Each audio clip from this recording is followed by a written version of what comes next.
कुछ जंगलों में कुछ बहुत ही इंप्रेसिव और दमदार दिखने वाले जीव कभी-कभी महत्वहीन से लगते हैं। बेशक उनकी कॉल्स जबरदस्त हों, पर जिन विशाल लैंडस्केप्स में वो रहते हैं, वो उन्हें बौना सा बना देते हैं। नॉर्थ अमेरिका की कुछ सबसे कमाल की माउंटेन रेंजेस में जो जंगल हैं, वहां काफी अलग-अलग तरह के जंगली जीव रहते हैं।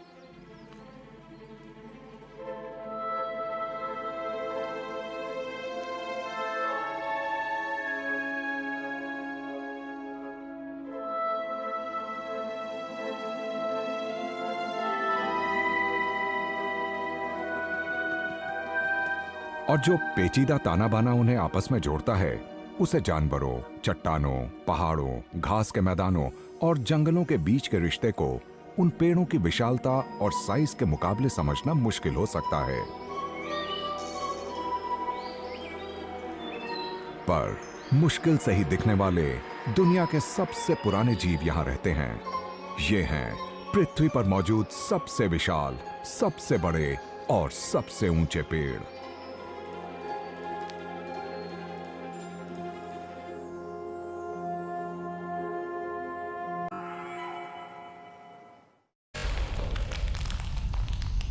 ये लैंडस्केप फैला है मशहूर अमेरिकन वेस्ट में और सिएरा नेवाडा के खुले खुले मैदानों में पैसिफिक कोस्ट लाइन तक। ये हैं भरे पूरे coniferous Woodland.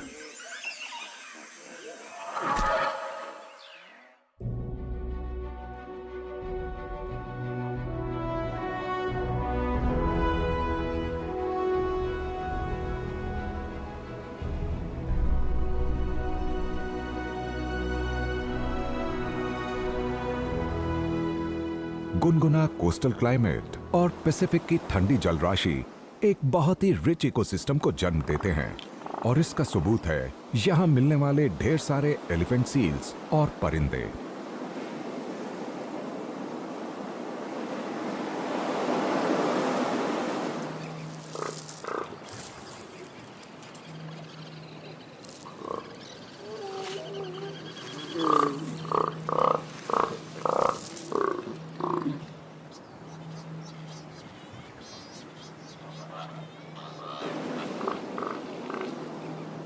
Elephant seals coast के साथ साथ अपनी ब्रीडिंग कॉलोनीज बनाने के लिए बड़ी संख्या में इकट्ठा होती हैं।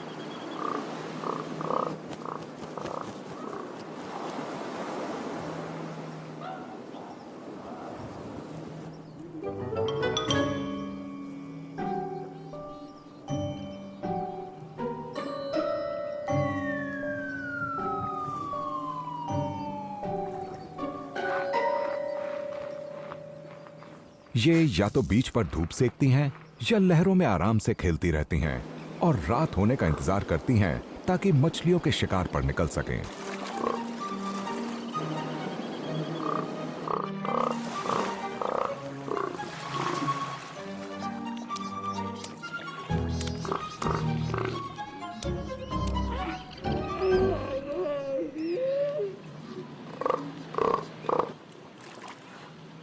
नमी भरा और न ज्यादा गर्मी और सर्दी वाला ये माहौल उन पाइन्स के लिए एकदम सही है जो उन चट्टानों के किनारे उगते हैं जो नीचे समुद्र तक जाती हैं। टॉरी पाइन्स और बिशप पाइन्स कोस्ट के करीब उगते हैं और समुद्र में जाने वाले और जमीनी दोनों तरह के पक्षियों के लिए आशियाना मुहैया कराते हैं। समुद्र द्वारा बनाए गए इस माइक्रो क्लाइमेट में शानदार कोस्टल फॉरेस्ट्स पनपते हैं, पर यह तो उन शानदार जंगलों की सिर्फ एक बानगी भर है जो बाकी कैलिफोर्निया में मिलते हैं। कैलिफोर्निया किस्से कहानियों वाली एक सरजमीन जहां पेड़ नॉर्थ अमेरिकन कॉन्टिनेंट की कुछ बेहद मशहूर और वाइल्ड जगहों को मायने और पर्सनालिटी देते हैं।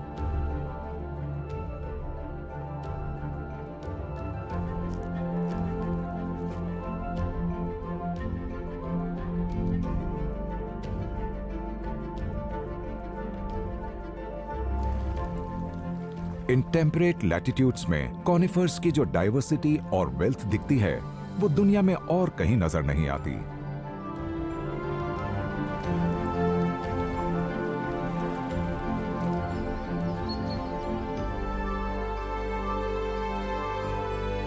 ये पाइन्स कई एकदम अलग अलग तरह के एनवायरनमेंट्स के हिसाब से ढल गए हैं, तो इस इलाके में बहुत तरह की स्पीशीज मिलती हैं। इनलैंड कैलिफोर्निया में कई पैरेलल माउंटेन रेंजेस हैं जिनकी कुछ जगहों पर ऊंचाई 1400 मीटर से भी ज्यादा है।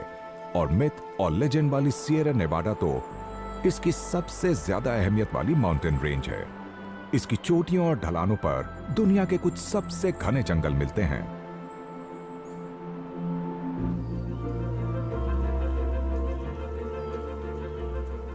पुराने ग्लेशियर्स ने योसेमिटी इलाके जैसी कमाल की जगहों में ऊंची ऊंची घाटियां तराशी हैं।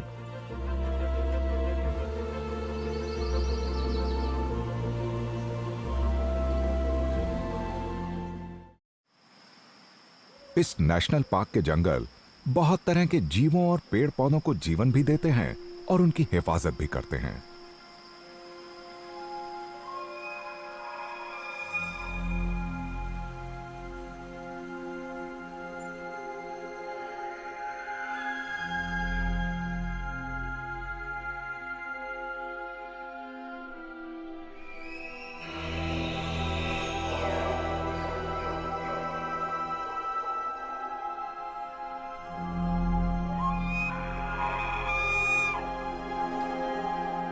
मिसाल के लिए ये वापिटी या एल्क का इलाका है।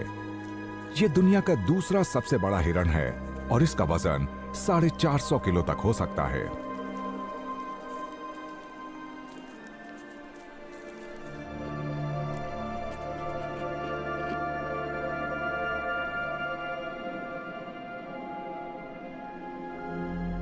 मेल्स फीमेल्स के मुकाबले करीब 25% बड़े होते हैं और इनके साल के ज्यादातर दिन जंगल में छिपे रहकर ही बीतते हैं। ये यहाँ पत्तियां, बर्ड्स और पेड़ों की छाल खाते रहते हैं। एल्क्स के मिलन करने का मौसम पतझड़ में शुरू होता है। ये तभी जंगल से बाहर बड़े बड़े मेडोज में निकलते हैं और वहां ये अपनी मादाओं को इकट्ठा करते हैं।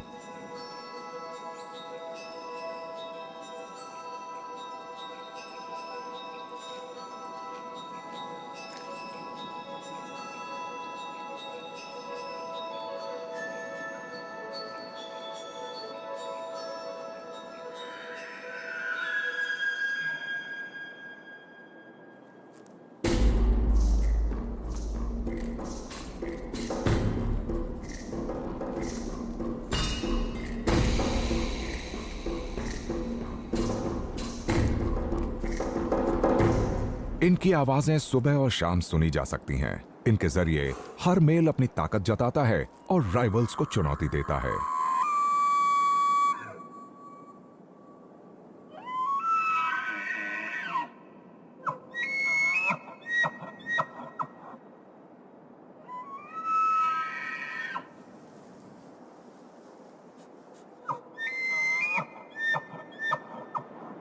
जहां एल्क हीट में हैं और इनकी मौजूदगी जंगल में साफ नजर आती है, वहीं काले भालू सर्दियां शुरू होने से पहले खुराक इकट्ठी करने में लगे रहते हैं।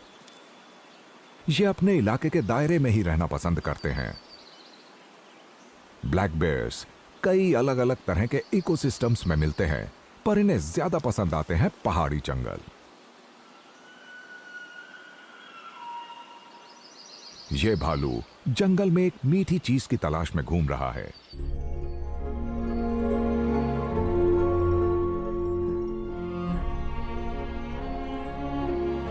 पतझड़ में इस कम घने जंगल की झाड़ियों में शुगर से भरपूर बेरीज लदी रहती हैं, जो सर्दियां आने से पहले वजन बढ़ाने के लिए बेहतरीन होती हैं। ब्लैक बेयर्स एक दिन में 20,000 कैलोरी से ज्यादा कंज्यूम कर सकते हैं। सर्दियों में जिंदा रहने के लिए इस जबरदस्त फैट रिजर्व की जरूरत होती है।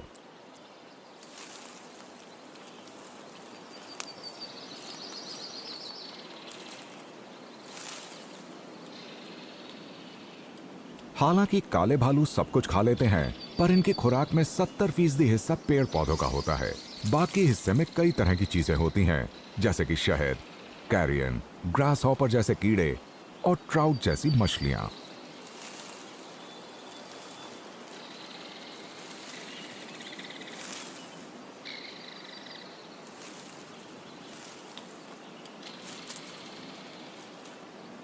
भालू क्योंकि जंगल से कहीं जाते नहीं, तो एल्क को ये नजर नहीं आते हैं।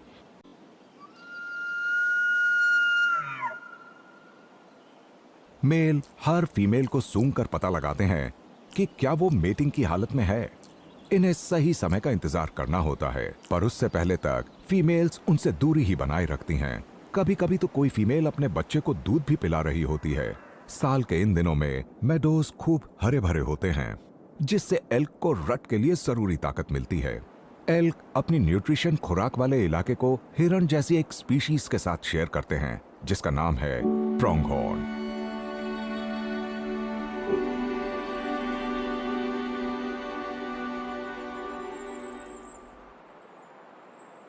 ये मैदानों में रहने वाले शाकाहारी जीव हैं। गर्मियों और पतझड़ की शुरुआत में ये लगातार चरते रहते हुए रोजाना 4 से 7 किलो घास खा जाते हैं।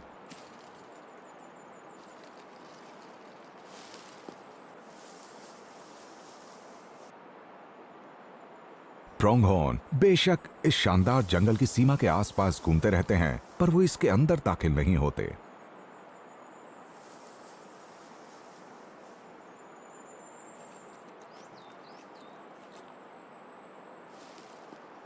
ये खुले मेडोज में रहना पसंद करते हैं। इनके शरीर तेज रफ्तार पर सफर करने के लिए ढले हैं। पूरी रफ्तार पर दौड़ते हुए उनकी स्पीड 105 किलोमीटर प्रति घंटा तक पहुंच जाती है।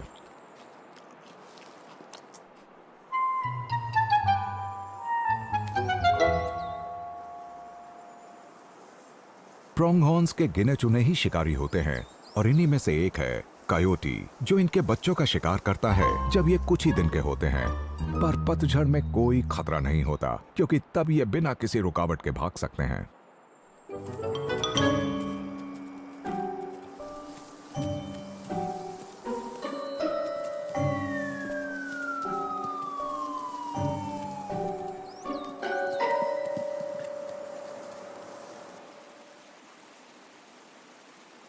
कायोटी यूं तो कई अलग अलग इकोसिस्टम्स में जिंदा रह सकते हैं, पर सफर के लिहाज से इन्हें घास के मैदान ही पसंद हैं। लेकिन फिलहाल ये ऐसे जानवरों की तलाश में हैं जो कम शर्मीले होते हैं। कायोटी के दिन का काफी हिस्सा छोटे रोडेंट्स के शिकार में बीतता है, जैसे कि श्रूज और वोल्स, जो इनकी खुराक का बड़ा हिस्सा होते हैं। वेस्टर्न कैलिफोर्निया के मशहूर पहाड़ों में कई पेचीदा रिवर सिस्टम नजर आते हैं, और ये नदियां मैदानों, घाटियों और जंगलों से होकर बहती हैं। इन्हें पानी मिलता है पिघलती बर्फ से, जो सिएरा के सबसे ऊंचे और ऊबड़ खाबड़ हिस्सों में गिरती है। गर्मियों के दौरान एल्क दिन के सबसे गर्म घंटों के दौरान हरे भरे चारागाहों और सुकून को ढूंढते रहते हैं।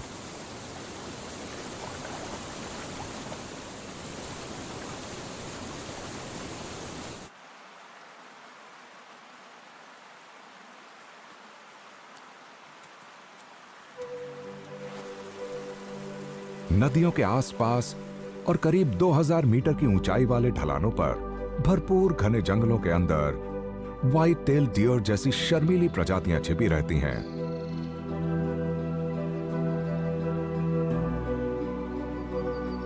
नॉर्थ अमेरिका के इसी इलाके में इस दुनिया की सबसे ऊंची पेड़ प्रजातियां खूब फलती फूलती हैं, और ये सभी कॉनिफर्स होते हैं।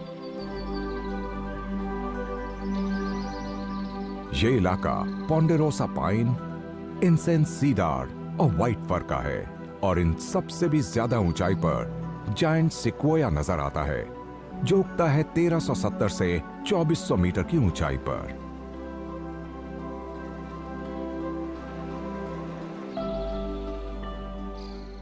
अमेरिकन डियर की एक प्रजाति छोटे व्हाइट टेल डियर का वजन 160 किलो तक होता है, और इसे ये जंगल बहुत पसंद है। पर रेडवुड्स के सामने ये आंकड़ा बेमायने ही है।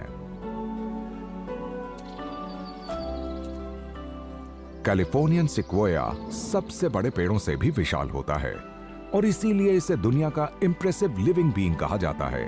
इसकी ऊंचाई 100 मीटर से भी ज्यादा हो सकती है, और पृथ्वी पर मौजूद किसी भी चीज के मुकाबले इसका वॉल्यूम सबसे बड़ा होता है। ऐसे किसी सबसे बड़े पेड़ का वजन 2000 टन तक बताया जाता है।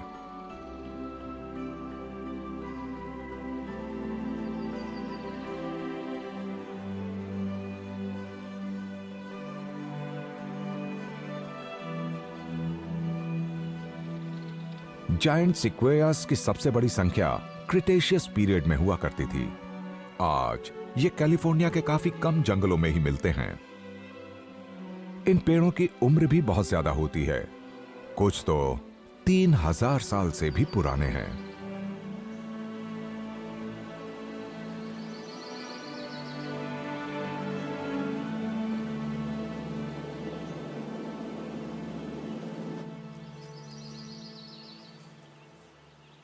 ज्यादातर रेडवुड्स 70 साल से छोटी उम्र होने से पहले बीज बनाना शुरू।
डगलस स्क्विरल्स तो अपने गोदाम बनाती हैं, जहां वो 18,000 तक पाइन कोन्स छिपा देती हैं।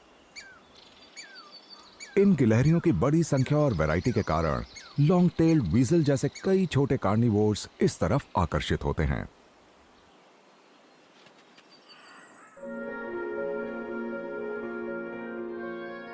कैलिफोर्निया का इकोसिस्टम इतना भरपूर है कि पाइन का जंगल ऊपर की तरफ फैलता रहता है और नई किस्में 3000 मीटर से भी ज्यादा की ऊंचाई पर चट्टानों की दरारों और ठंडी और मुश्किल जगहों पर पॉलिनेट होती रहती हैं। यह है सब एल्पाइन फॉरेस्ट। यहां क्लाइमेट ज्यादा ठंडा होता है और लंबी और बर्फीली सर्दियों के दौरान यहां खूब बर्फ पड़ती है।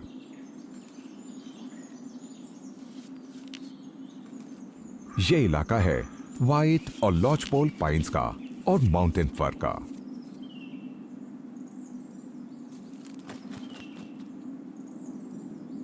इस जंगल के सबसे वाइल्ड और उबड़ खाबड़ इलाकों में मूफ्लॉन के झुंड शरण लेते हैं। ये स्पीशीज बताती है कि इकोसिस्टम्स की सेहत कैसी है, क्योंकि ये अपने हैबिटेट में होने वाले मामूली से बदलावों के प्रति भी बड़े सेंसिटिव होते हैं। यहां इसकी मौजूदगी जताती है कि इन जंगलों की हालत बढ़िया है।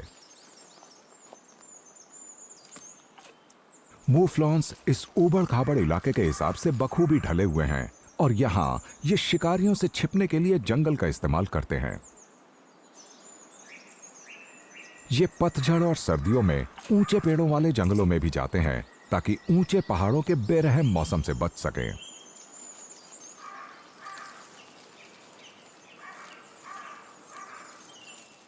फीमेल्स चलते चलते चढ़ती रहती हैं। इन्होंने ये तरीका शिकारियों को चकमा देने और अपने बच्चों को बचाने के लिए निकाला है।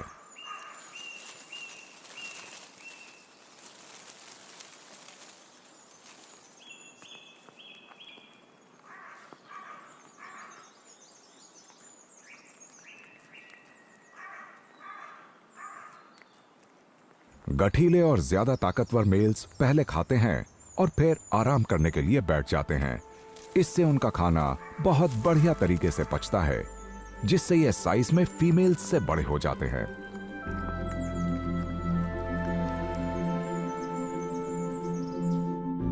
चाहे वो माउंटेन रेंजेस हों जहां मुफलॉन घूमते हैं या फिर वो बीचेस जहां एलिफेंट सील्स धूप सेकती रहती हैं। अमेरिका के कैलिफोर्नियन वेस्ट कोस्ट में हमारी दुनिया के कुछ सबसे कमाल के कनिफेरस जंगल मौजूद हैं, चाहे साइज हो या बायोलॉजिकल डाइवर्सिटी।